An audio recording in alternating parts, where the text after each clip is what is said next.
உண்மையிலேயே இது மக்கள் நலன் சார்ந்து விவசாயிகள் நலன் காக்க இந்த திட்டம்ங்கிறது ரத்து செய்யப்பட்டிருக்குதா, இல்ல அவர் நம்ம தேர்தல் வாக்குறுதியில சொல்லிட்டோம் அதுக்காக இந்த திட்டத்தை நம்ம ரத்து செய்யணும் அப்படிங்கறக்காக இந்த திட்டத்தை ரத்து செஞ்சிருக்கிறாரப்பா?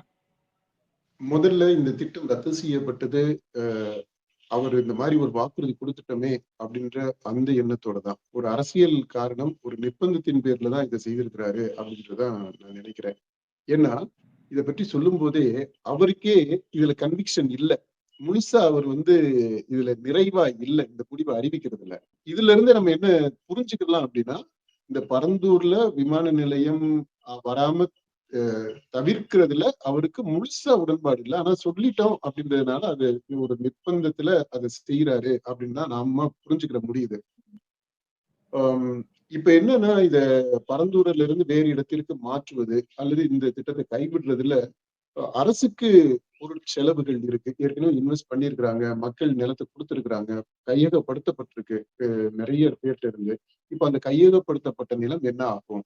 அங்க ஒரு தொழிற்பேட்டை மாதிரி வைக்கலாம் அப்படின்றாங்க. அந்த தொழிற்பேட்டை மாதிரி வைக்கிறது எந்த அளவிற்கு விவசாயத்தை காக்கக்கூடியதாக இருக்கும்? கையகப்படுத்த நிலத்தை, விவசாய நிலத்தை திரும்ப விவசாயிகள்கிட்ட நீங்க திருப்பி கொடுக்கணும் இல்லையா? அப்பதான் அது விவசாயத்தை காக்குறதா அர்த்தம். அங்க ஒரு தொழிற்பேட்டையை வைக்கிறோம் அப்படின்னா அது எந்த விதத்துல விவசாயத்தை காக்குறது? அது ஒரு ஸ்டூபிட் ப்ரொபோசல். அதாவது அவங்க எதுக்காக விமான நிலையத்தை மூடுறாங்களோ அதற்கு நேர் முரணான ஒரு செயல்பாடு அது.